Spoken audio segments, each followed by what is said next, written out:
Então, beleza. Aí a gente poderia até acabar se confundindo com a letra A, que trata de relevos circuncidantes. Porque em relação às depressões relativas, sim. Quando a gente fala desse tipo de relevo, os relevos que, tipo, circundam essa depressão vão caracterizar ela como relativa. Se ela, tipo, for uma parte do relevo que é mais baixa do que o relevo ao redor dela, ela seria uma depressão relativa, poderia ser classificada assim. Então, essa questão do relevo circuncidante até iria para as relativas, mas para absoluta, realmente é um negócio que tem que estar abaixo do nível do mar, tem que estar bem abaixo do nível do mar, tem que ter uma profundidade muito grande. Então não poderia ser, deixa eu pegar outra cor aqui, não poderia ser relevos circuncidantes. Altitude a gente poderia até conversar se estivesse falando profundidade, não altitude. Então a gente já tira e rochas formadoras nada a ver. Aí próxima. Façam essa daí, daqui a pouco eu volto quando vocês responderem.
Pronto, vamos lá, deixa eu ler aqui.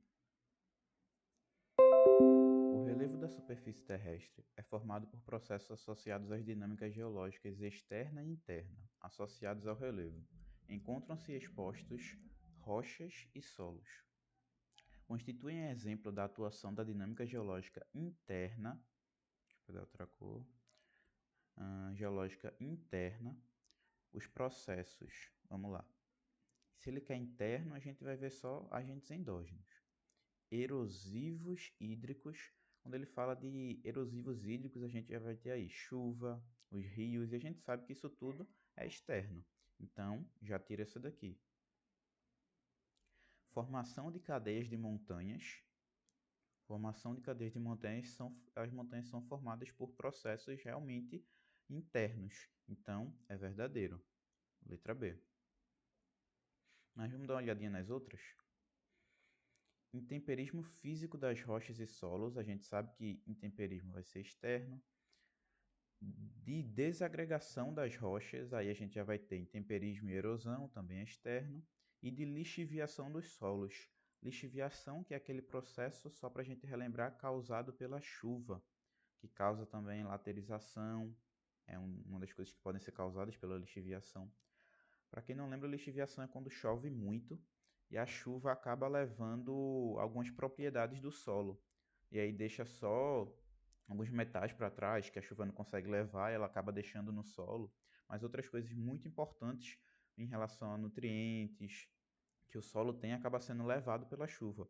E aí ficam só os metais no solo. E aí, algumas vezes esses metais que se formam ali acabam formando uma lataria, que é o que a gente chama de laterização, que é justamente forma essa camada desses metais. Isso é meio que prejudicial para o solo, sabe? Porque leva as coisas que são boas do solo e deixa só aqueles metais para trás. Mas enfim, acho que vai ter mais questões também que vai falar sobre lixiviação. Vamos para a próxima. Assim como na superfície continental, abaixo das águas marinhas é possível encontrar diferentes formas de relevo. As porções do relevo marinho são exceto, ou seja, o que é que não faz parte do relevo marinho.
Vamos lá.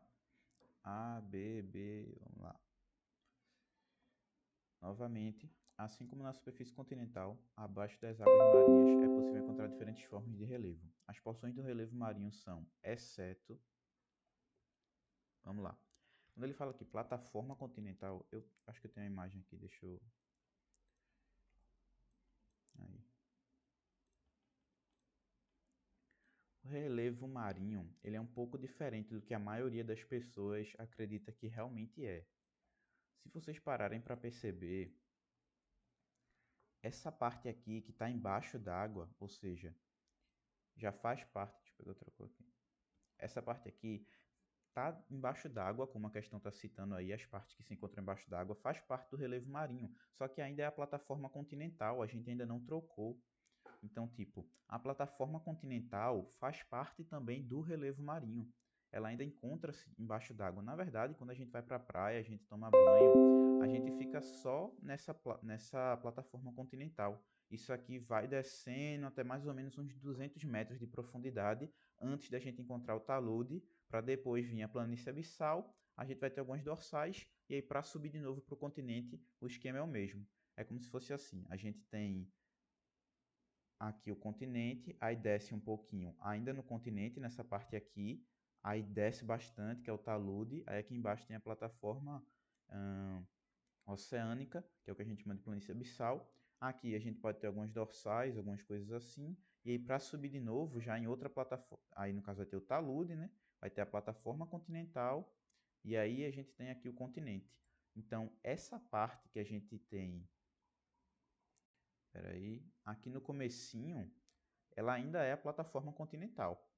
Já está aqui embaixo. Então, a plataforma continental faz parte também desse relevo marinho. Então, não é o que a gente quer, porque ele fala é certo. Então, ele quer... As porções do relevo marinho são é certo. Então, ele quer o que não é porção do relevo marinho. Isso aqui ainda está no relevo marinho. Aí a gente vai seguir. Aí a gente vem para o talude, né? Talude continental, que vem em seguida da plataforma continental, que ele vai desses 200 metros da plataforma continental até uns 4.000 metros, ou seja, ele é muito fundo mesmo. Quando eu era mais novo, bem mais novo, é, eu fiquei sabendo, né, que nas... É porque assim, eu era mais novo, então eu entendia as coisas diferentes, né? Então eu fiquei sabendo que, tipo, meio que na praia tinha os taludes, tá ligado? Que eram uns buracos enormes. E aí, desde que eu soube que tinha talude na praia, sempre que eu ia na praia, eu ficava com medo de cair num talude desse, tá ligado? Mas, tipo, hoje eu sei que isso aí fica bem mais distante no mar, tá ligado? Não tem perigo nenhum. Poxa, mas antes eu era cismado com isso, eu tinha muito medo, velho, de estar andando assim na praia e do nada cair num talude, mas hoje eu aprendi que as coisas não funcionam dessa forma. Mas, vamos lá. Aí a gente vai ter a plataforma, vai ter o talude continental, também faz parte do relevo marinho. Vai ter as cordilheiras submarinas, também fazem parte. Quando a gente pensa assim em cordilheiras, a gente pensa logo, acho que vocês também vão pensar logo na Cordilheira dos Andes, por exemplo. Ou seja, a gente pensa assim, cordilheira meio que uma cadeia, sabe? Pensa em montanhas, cadeias de montanhas, enfim.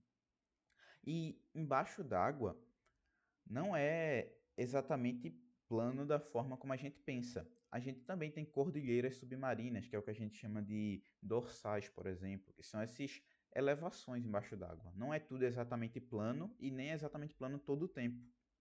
Então a gente vai ter essas dorsais, essas cordilheiras submarinas. E a costa, a letra D, costa marítima, é o que a gente conhece por praia, por exemplo. Cordilheiras submarinas são dorsais, então também encontram-se embaixo d'água. Cordilheiras são dorsais, encontram-se também embaixo d'água no relevo submarino. E costa é o que a gente entende por praia. Costa marítima é onde a gente vai ter um encontro exatamente da água com a areia por fora já fora do relevo. Então a gente vai ter costa marítima como não fazendo parte do relevo submarino,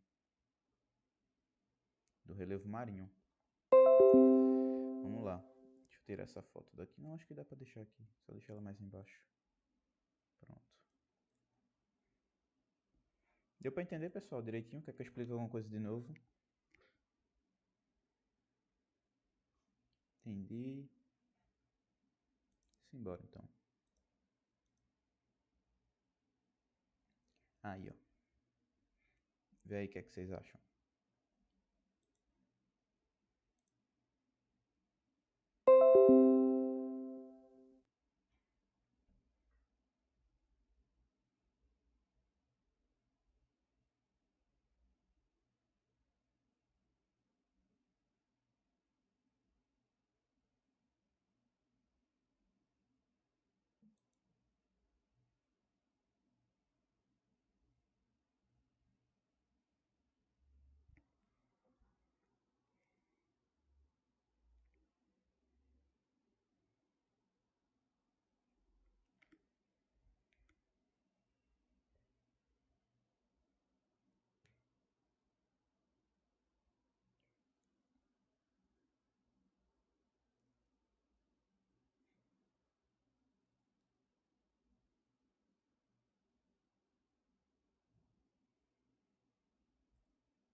Tô em dúvida entre C ou D. E aí, pessoal, mais alguém? O que é que vocês acham?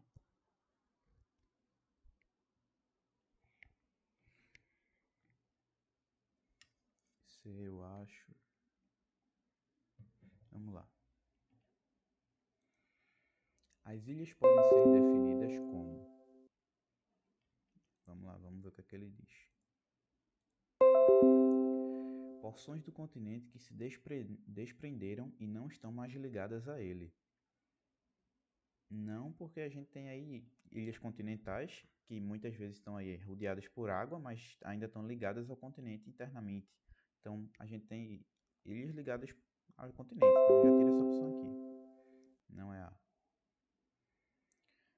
Porções de terra com 1/3 de dimensões continentais. Quando ele fala 1/3 de dimensões continentais, ele está sendo muito específico. A gente sabe que tem ilhas muito pequenas, ilhas muito grandes, e não vai ter necessariamente 1/3 da dimensão de um continente. Fora que a dimensão de um continente nem tem uma dimensão específica. Tem continentes pequenos, continentes grandes, então viaja completamente. E aí a gente vai ter C, constituintes do relevo oceânico que se elevam acima do nível das águas. E D, porção do relevo que flutuam no oceano. A resposta correta é a letra C. A letra D, ela tá errada. Porque ilhas é o que a gente vai ter aí como o que a gente conhece por dorsais, né? Que no oceano a gente vai ter as dorsais, que é como se fossem o que a gente tem montanha, só que dentro do oceano. E aí, eventualmente, elas vão ser tão altas que elas acabam passando do nível do mar. E aí, essa parte que passa do nível do mar é o que a gente conhece por ilhas. Aí a gente tem essas ilhas que são justamente a parte dessas montanhas que acabam saindo do nível do mar. Essa parte delas acaba ficando de fora do nível do mar. E é o que a gente conhece pelas ilhas. Então elas não estão flutuando no oceano e, como a letra C diz, elas constituem um relevo oceânico que se eleva acima do nível das águas. É justamente o que a gente tem por ilhas. Tranquilo?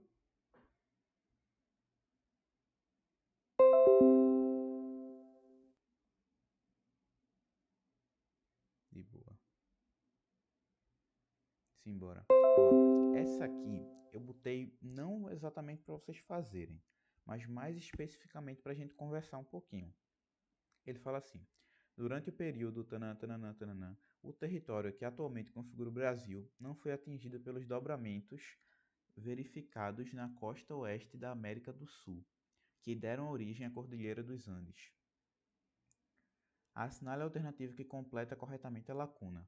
Ou seja, é uma questão que em si eu não gostei muito, porque ele quer saber o período em que o período o território que atualmente configura o Brasil não foi atingido. Então ele quer saber o período em que o Brasil não foi atingido pelo dobramento, que deu origem à Cordilheira dos Andes. É uma questão meio, tá ligado? Mas eu achei interessante para a gente conversar sobre esse período aqui em específico. Acho que eu já até falei em relação a isso para vocês, que foi o Cenozoico, tá? Foi o período Cenozoico, que eu já falei em relação a ele para vocês, que eu vi teve uma prova, né, de Cristiano, que talvez tenha sido até essa prova aí, eu acho que foi essa prova aí, desse conteúdo, que do nada ele colocou uma questão: qual foi a era em que o ser humano surgiu? Aí eu pensei, cara, como assim? Tipo, o conteúdo não tem nada a ver com isso, como é que pergunta é essa? Tá ligado? Ele botou lá, qual foi a era em que o ser humano surgiu? Eu acho que foi essa prova aí. Mas se não foi essa prova, também foi outra, que também o conteúdo não tinha nada a ver. Mas eu acho que foi essa. Eu vou procurar a prova e eu mando para vocês. E aí a resposta era Cenozoico. Para quem não sabe, aí já fica essa informação para vocês, caso caia alguma questão assim, ou qualquer coisa do tipo. Que tipo assim, na minha cabeça eu não vejo como essa questão que ele fez em específico tem muito a ver com esse conteúdo, mas eu vi essa questão aí eu lembrei disso, eu peguei aqui para a gente conversar e também para já passar a informação dessa questão, né? Mas foi mais para a gente falar sobre isso mesmo. Se ele perguntar em que período o ser humano surgiu, Cenozoico. Pronto, essa daí vocês fazem agora, me diz o que é que vocês acham.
E aí, pessoal, só Heitor, cratons e escudos cristalinos são a mesma coisa, né?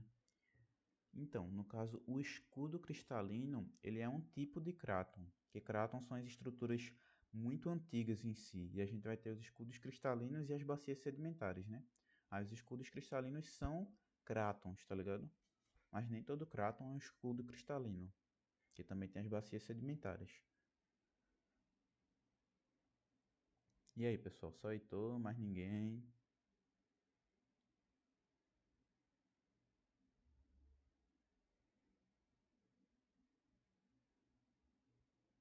Ah, também.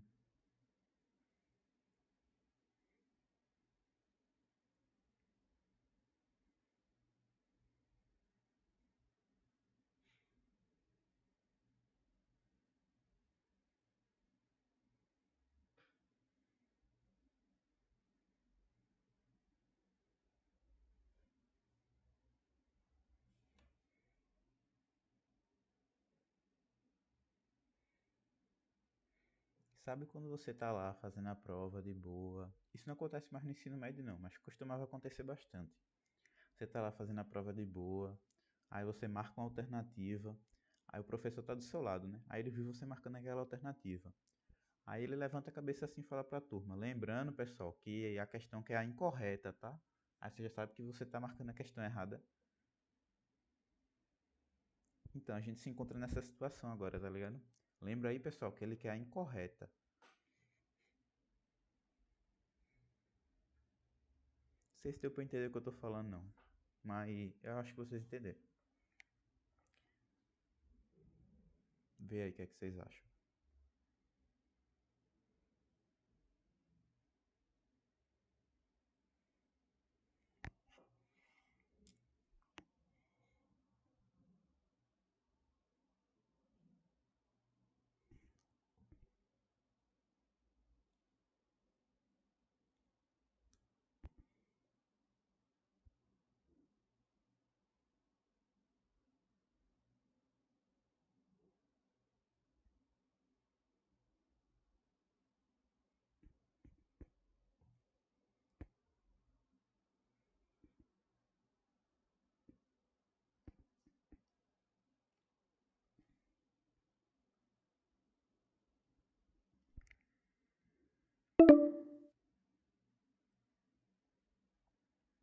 Vou resolver então, tá, pessoal? Vamos embora. Deu pra entender, Ana Lu, a diferença de Kraton e escudo cristalino? Sim. Pronto, vamos lá. Estruturas ge... Era para ser estruturas, né? Estruturas geológicas são diferentes tipos de rocha e de mineral que compõem a litosfera. A respeito da estrutura geológica do Brasil, é incorreto afirmar que... Tá, então ele quer o que é incorreto. Vamos usar o conhecimento que a gente tem e sempre se agarrar naquilo que a gente sabe.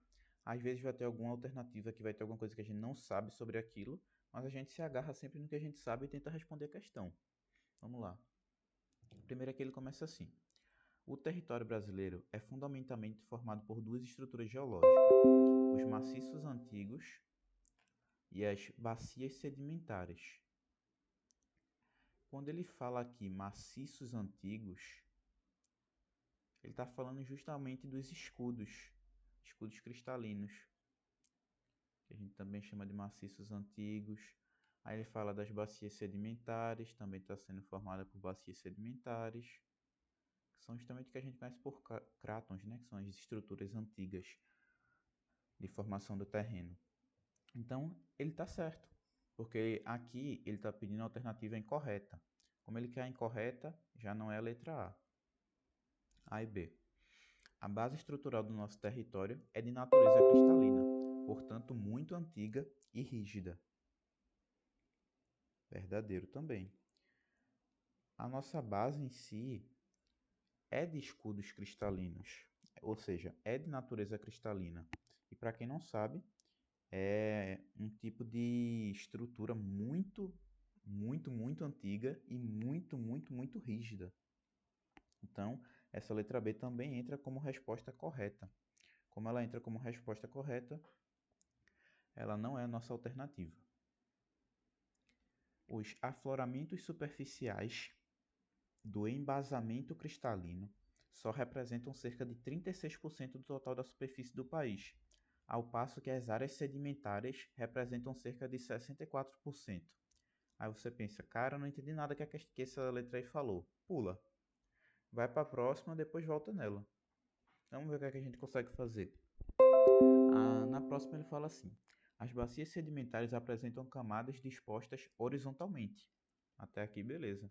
A gente sabe que a gente vai ter as bacias sedimentares, áreas mais profundas do terreno, que houve o acúmulo de sedimento durante anos e anos. O sedimento foi se acumulando aqui, numa primeira leva acumulou, fez essa camada. Na segunda leva acumulou de novo, fez essa outra camada. Aí antes de vir a próxima leva, deixa eu ver, morreu um bicho aqui.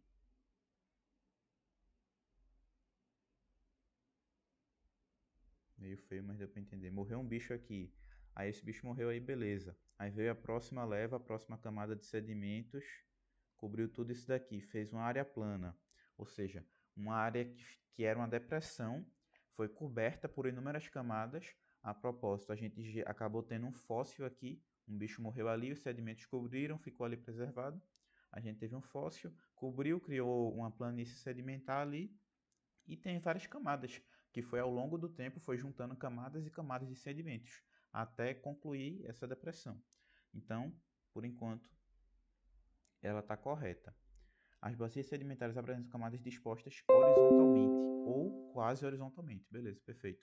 O que evidencia a atuação de agentes internos.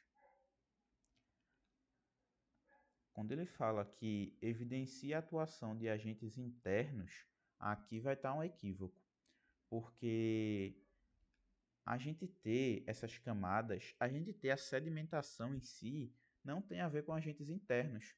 A gente vai ter, por exemplo, aí erosão, a gente vai ter a questão da chuva, que vai bater na rocha, vento, todo esse tipo de coisa, que vai acabar nos gerando sedimentos que vão ser depositados nessas áreas mais profundas do relevo. Então, agentes internos não tem a ver com a sedimentarização de rochas externas. Agentes internos não tem a ver com isso. Então, para ocorrer a sedimentação da rocha e a deposição dessa rocha em locais mais baixos, a gente vai ter os agentes exógenos, vai ter os agentes externos do relevo. Então, não são os agentes internos. Ou seja, como ele quer a alternativa incorreta, seria a letra D. Aqui, se você fosse nessa ideia, putz, foi por besteira, é questão de detalhe, pô. Você tem que se pegar nos detalhes. Aí tem a C ainda que você poderia ter uma dúvida se você não souber do que se trata, quando ela fala na C. E aí você tem que pensar um pouco da seguinte forma. Em outras palavras, ele está dizendo aí que os afloramentos superficiais do embasamento cristalino, ou seja, os escudos cristalinos, sobram cerca de 36% do total da superfície do país, ao passo que as áreas sedimentares apresentam 64%. É só você pensar o seguinte: eu tenho mais áreas de cristalino ou mais áreas de sedimento? A gente tem mais áreas de sedimento. Teve muito tempo sedimentando esses escudos para a gente ter essas áreas sedimentares. A gente tem mais espaço sedimentar do que cristalino. Eu não sei se todos vocês já se ligaram nisso, porque eu já vi muita gente que passou desse conteúdo e não chegou a perceber isso. Que às vezes a gente pensa que é algo tranquilo, mas muita gente ainda não percebeu. Aqui a gente tem umas rochas, estou desenhando umas rochas. Essas rochas aqui, elas são sedimentadas. O vento bate aqui, a chuva bate aqui, deixa eu pegar outra cor. A chuva bate aqui, isso aí vai gerando sedimentos. Esses sedimentos que estão sendo gerados com o tempo... Peraí, deixa eu ajeitar a gravação aqui. Deixa eu ver que eu acho que parou.